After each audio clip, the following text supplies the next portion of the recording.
Alors aujourd'hui, on se retrouve ici dans les cuisines d'une boucherie saint-quentinoise, la boucherie François pour ne pas la nommer, et je suis en compagnie de Benoît, le gérant, qui est depuis quelques années artisan en or, un label de qualité. Bonjour Benoît.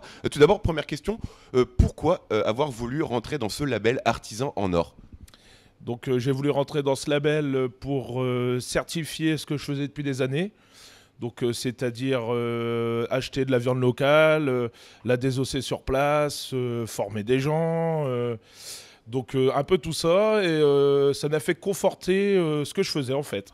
Hein, donc j'ai été contacté et puis je remplissais tous les critères. Alors on sait que dans ce label, il y a énormément de critères.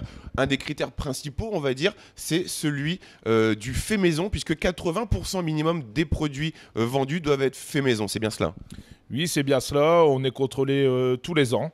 Hein, donc, pour la petite information, ils sont plus rigoureux que les services vétérinaires. On est épluché sur tous nos achats. Et puis voilà quoi. Donc, vraiment, c'est rigoureux. Hein. Ce n'est pas un label pris à la légère. Hein. C'est vraiment un gage de qualité hein, pour assurer le consommateur.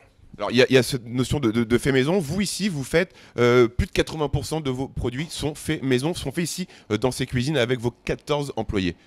Voilà, c'est bien ça. On est 14 employés. Donc, l'idée vraiment, c'est l'artisanat, former, accompagner, embaucher. Et puis, nous, on fait quasi tout nous-mêmes. Hein. Donc, on part d'une bête entière et puis elle est transformée sur place. C'est quand même un gage de qualité, mais il y a également le critère de la proximité qui est très important, que ce soit dans les produits, mais aussi la relation avec les clients. Donc voilà, c'est bien ça. On a des éleveurs du coin, donc notamment un volailler sur Papleux, il nous fait les agneaux, il nous fait toutes les volailles entières. On a les bovins de nos terroirs à Villers-Cottes. Hein, donc on va chercher des purobrac d'exception. Nous, l'idée, c'est vraiment de faire du top. Hein, donc faire du top, bien rémunérer nos collaborateurs, bien rémunérer nos éleveurs. Hein, donc nous, il n'est pas possible de faire du prix, quoi. Donc nous, c'est vraiment la démarche, c'est de faire de la qualité, ce qu'il y a de mieux. On choisit ce qu'il y a de mieux pour nos clients. Donc voilà, donc ça se ressent dans les assiettes, c'est ce qui fait un peu notre succès aussi.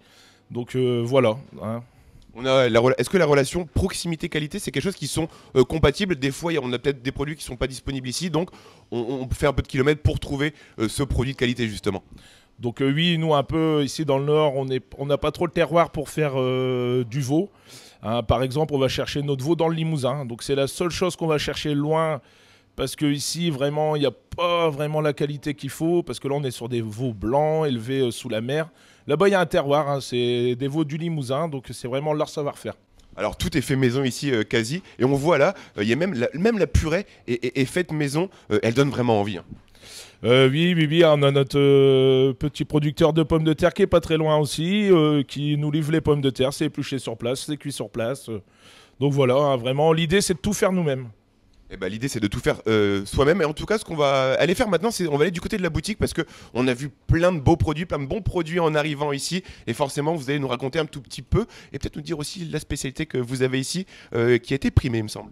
Voilà Baptiste, justement, le boudin noir a été primé à Mortagne-au-Perche en 2020. Donc on a été médaillé de bronze. Hein, donc voilà, hein, une recette qu'on a élaborée sur place, qu'on a pris des mois à améliorer et on en arrivait à ce résultat. Bon, c'est beaucoup de travail, vous l'avez dit à l'instant. Qu'est-ce qui fait sa particularité à ce boudin noir pour avoir cette belle médaille de bronze? Donc alors pour la petite anecdote, la veille du concours, nous sommes allés cueillir du persil frais qu'on a incorporé dedans, qui a donné un petit goût de fraîcheur. Je pense que c'est ce qui a fait la différence. Parce que forcément, pour à faire un concours de ce niveau, il y a énormément de critères à respecter en ayant la petite touche en plus. Ben voilà, c'est ça, c'est la texture, le calibre, hein, et l'équilibre entre...